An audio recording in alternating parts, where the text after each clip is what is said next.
1 Coríntios capítulo 11, a partir do verso de número 27 até o versículo 32. 1 Coríntios 11, de 27 a 32.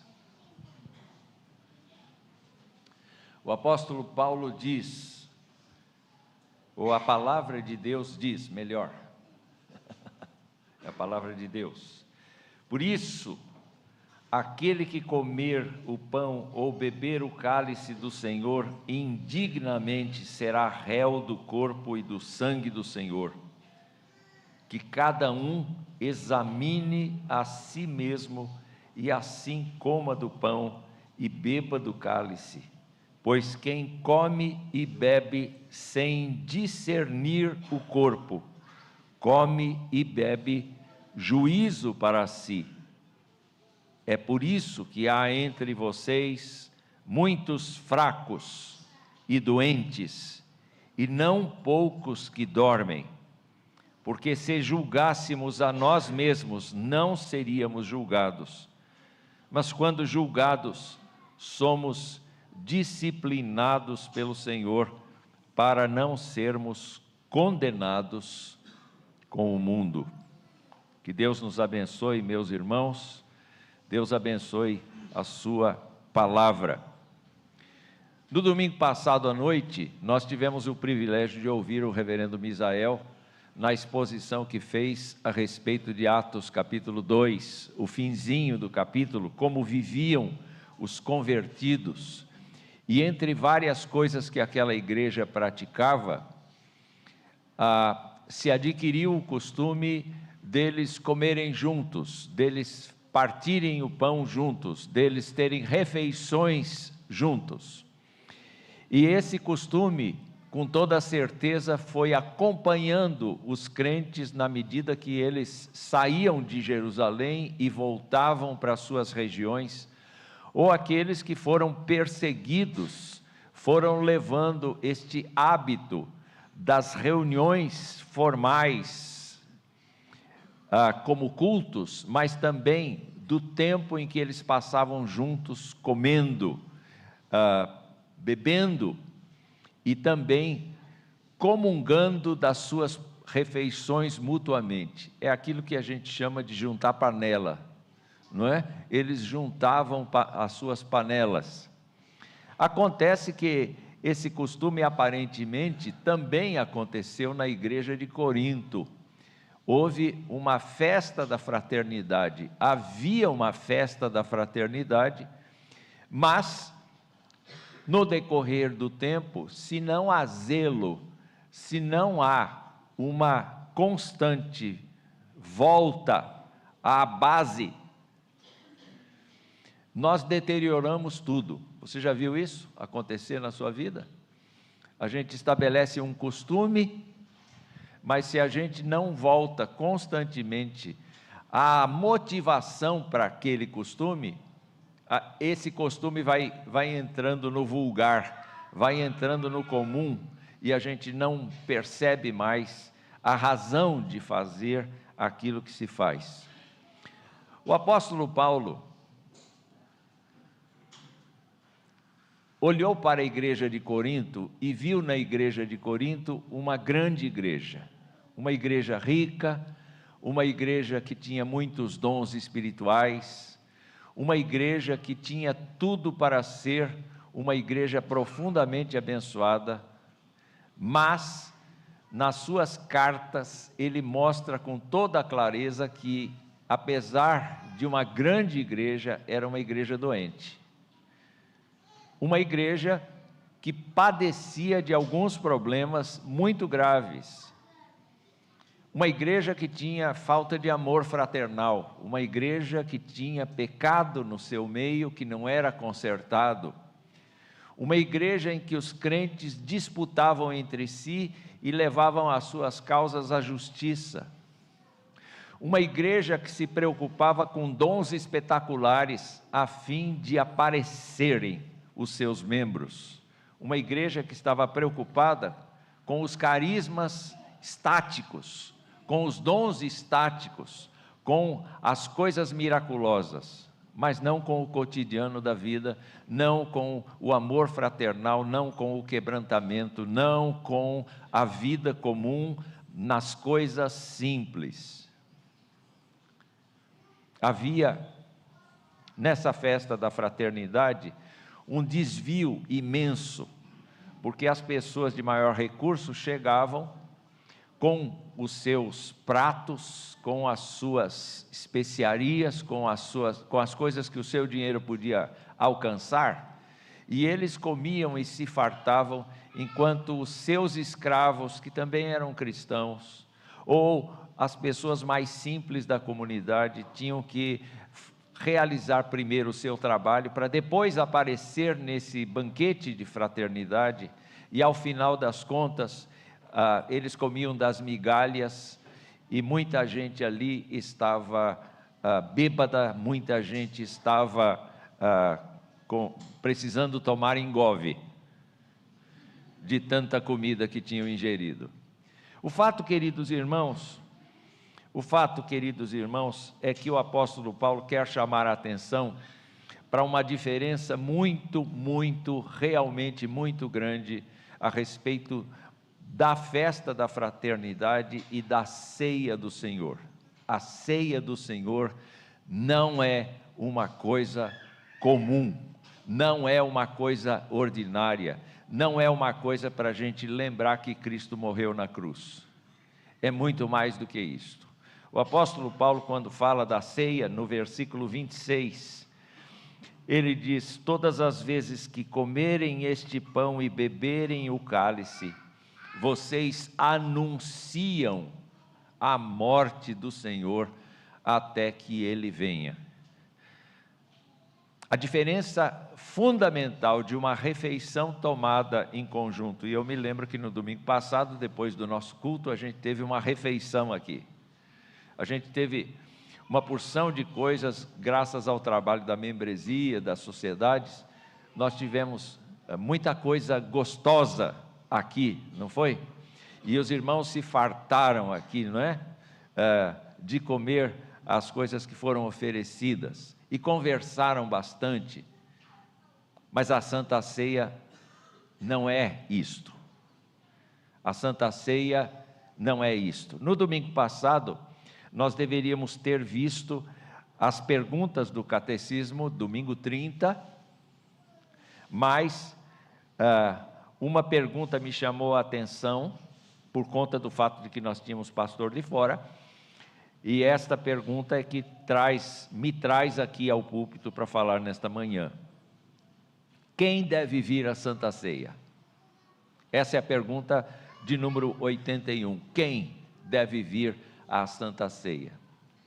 E eu fiquei pensando nesta resposta que Ursino deu quando escreveu o catecismo, e ele então mostra claramente a distinção que há entre a Santa Ceia e uma festa qualquer.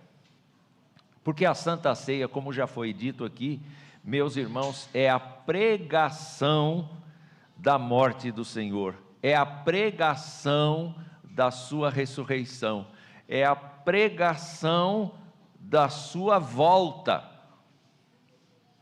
Quando nós participamos da ceia do Senhor, nós estamos pregando o Evangelho uns aos outros, nós estamos nos estimulando mutuamente uns aos outros a perseverar na fé e a esperar Jesus Cristo como Senhor e Salvador. Nós não estamos simplesmente lembrando do sacrifício dele, mas nós estamos nos alimentando dele. Nós estamos nos alimentando das promessas dele, nós estamos nos fortalecendo mutuamente, a fim de que nós permaneçamos fiéis até a morte para receber a coroa da vida.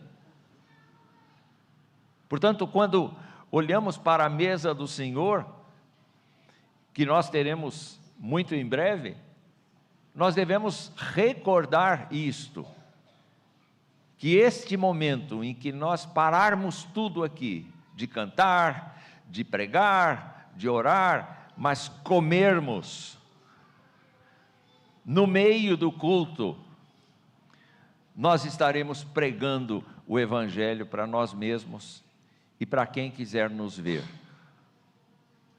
Mas eu quero chamar a sua atenção, não para isto que nós temos repetido várias vezes aqui. Eu quero chamar a sua atenção para o nosso autoexame. Veja o versículo 28. Que cada um examine a si mesmo e assim coma do pão e beba do cálice. O que o apóstolo Paulo está dizendo, os evangelhos, de certa maneira, não disseram. Porque os evangelhos narram o momento em que Jesus instituiu a ceia. Mas o apóstolo Paulo, olhando para os coríntios, vendo as suas dificuldades, ele entende que deve instruí-los de maneira muito precisa, porque eles estão praticando a ceia do Senhor de maneira errada.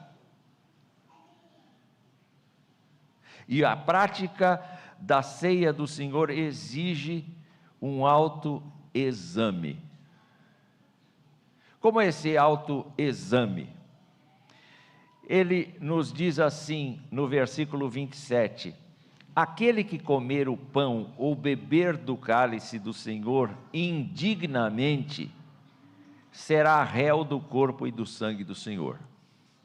Primeira coisa que temos que olhar aqui é esta palavra indignamente. Quem é que é indigno de tomar a ceia do Senhor? Antes de você dizer os ímpios,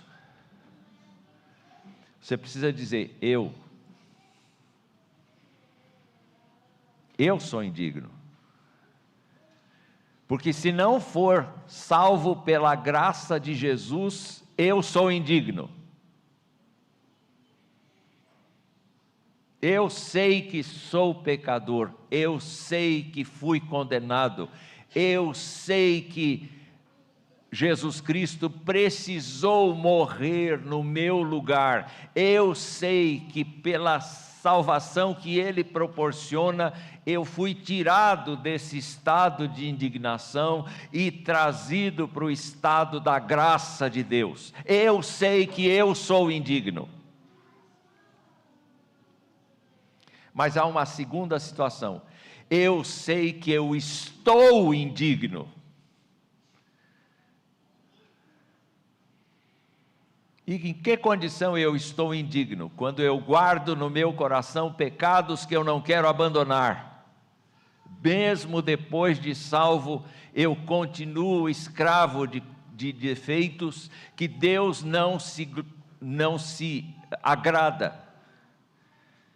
Quando eu não abandono os meus vícios, quando eu não persevero na sua graça, quando eu o abandono depois do domingo à noite e me torno outro a partir da segunda-feira, quando eu desfaço das coisas espirituais, quando eu não relevo a leitura da palavra, quando eu não o busco em oração, quando eu fracasso em dar meu testemunho de Cristo, eu sou indigno.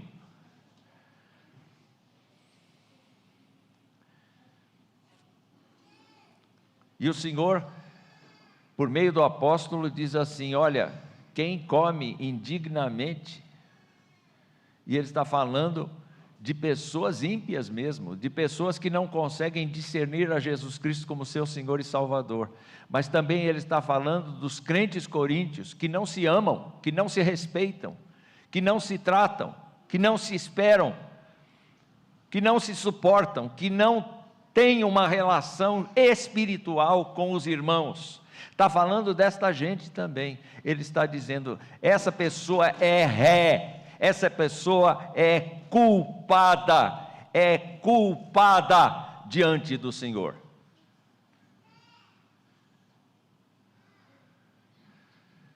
Não é brincadeira tomar ceia, não. Uma coisa tão séria.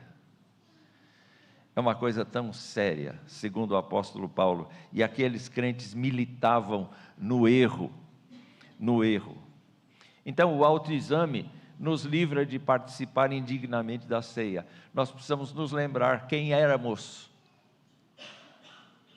e precisamos nos lembrar como estamos, espiritualmente falando, em comunhão e trazendo para a presença de Deus e para a vida dos irmãos somente a edificação e não a destruição.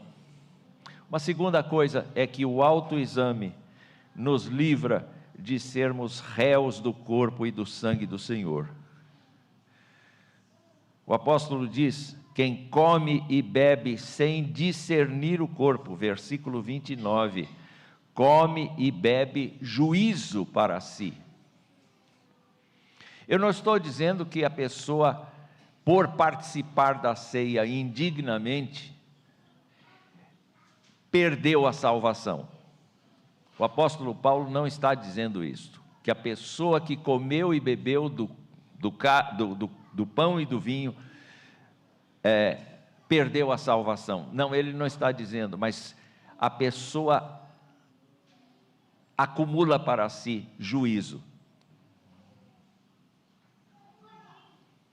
Por que ela acumula para si juízo? Porque ela está fazendo uma coisa santa de maneira incrédula, de maneira irreverente, de maneira desligada do seu verdadeiro sentido.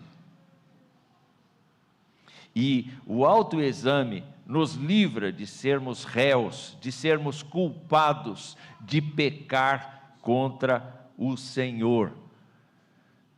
Olha só, quando Davi pecou gravemente contra o Senhor, tomando a esposa de Urias, nós encontramos no Salmo 51 o seu autoexame.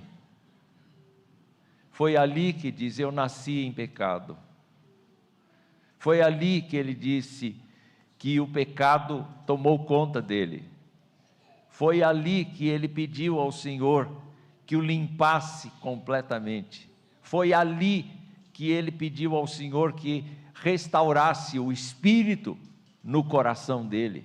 Foi ali que ele se derramou diante do Senhor. O autoexame deve nos levar ao arrependimento da falta de amor que nós temos pelos irmãos.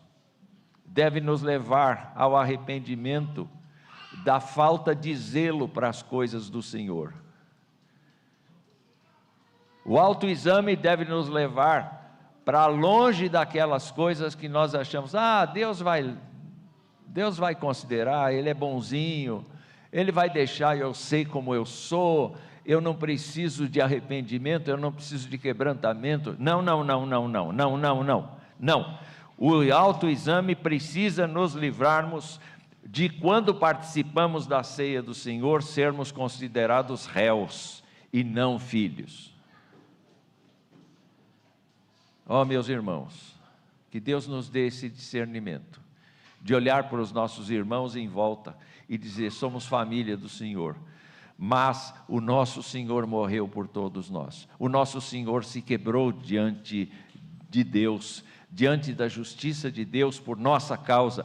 Nós não podemos ser como fomos até hoje, nós precisamos nos livrar dos nossos pecados e participar da mesa do Senhor, não como réus, mas como inocentados, aliviados, perdoados. E a última coisa que eu vejo aqui, meus irmãos, é que o apóstolo Paulo, ouvindo o relato das testemunhas acerca da igreja de Corinto, lá no final da carta, ele diz aqui: agora eu sei porque que existem entre vocês muitos fracos, muitos doentes e muitos que estão morrendo. Ele olha para aquela igreja e ele percebe que muitas das enfermidades que o povo tem não são enfermidades naturais, não são enfermidades que o corpo vai assumindo por conta da velhice, mas por conta do desvio espiritual que a igreja tem.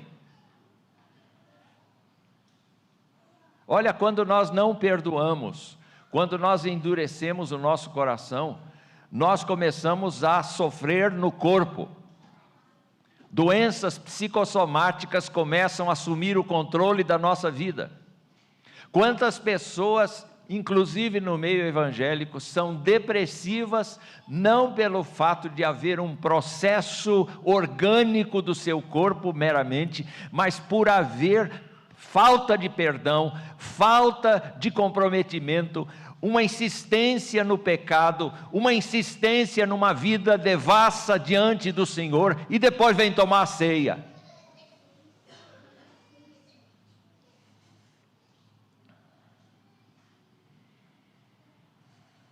Isso se aplica a mim também, viu? Isso se aplica a todos nós. A altura do púlpito não me faz superior a vocês. Mas nós temos que nos examinar. É isso que o apóstolo Paulo manda. Há tempo de corrigir o que está errado. Há tempo de nós termos uma vida limpa pelo poder do Senhor. Há tempo, antes de nós entrarmos diante desta mesa, para que o próprio Senhor nos alimente, para que o próprio Senhor, presente espiritualmente no nosso meio, nos alimente. Meus irmãos, nós precisamos nos examinar. E o apóstolo diz assim: se julgássemos a nós mesmos, não seríamos julgados. Deus não precisa nos julgar, se porventura nós começarmos a fazer isto seriamente na nossa vida. Se nós efetivamente todos os dias revisitarmos a palavra de Deus e buscarmos perdão e tentarmos efetivamente abandonar coisas que estão erradas na nossa conduta, meus irmãos, nós não seremos julgados por Deus, não necessitaremos ser julgados por Deus, porque nós estamos fazendo esta nossa obrigação. Esta é a nossa obrigação. Eu pareço bravo, mas não estou. É porque a urgência da mensagem é muito grande. Cada um de nós precisa compreender o que vai fazer agora. Cristo morreu por mim. Então, eu preciso refletir sobre isso. Cristo ressuscitou e venceu a morte, e isto também foi por mim. Por isso eu me alegro na ceia.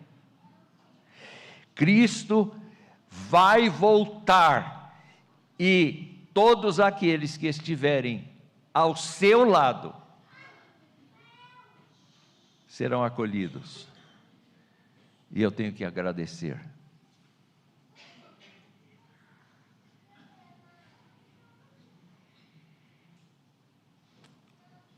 O apóstolo diz: quando julgados, somos disciplinados pelo Senhor para não sermos condenados com o mundo.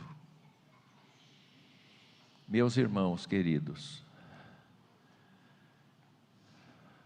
vamos nos examinar para valer. Não basta dizer: Senhor, eu sou pecador. Não, isso tem que descer ao coração.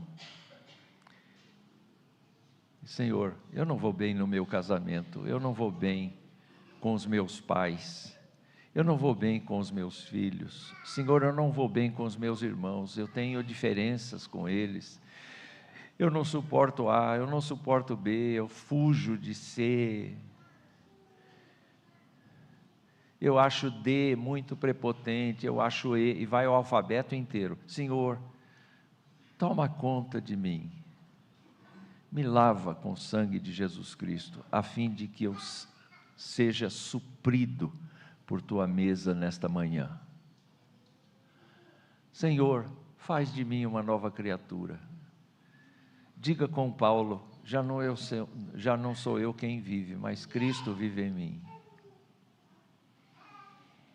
Em nome de Jesus eu peço. Que Deus nos abençoe, irmãos.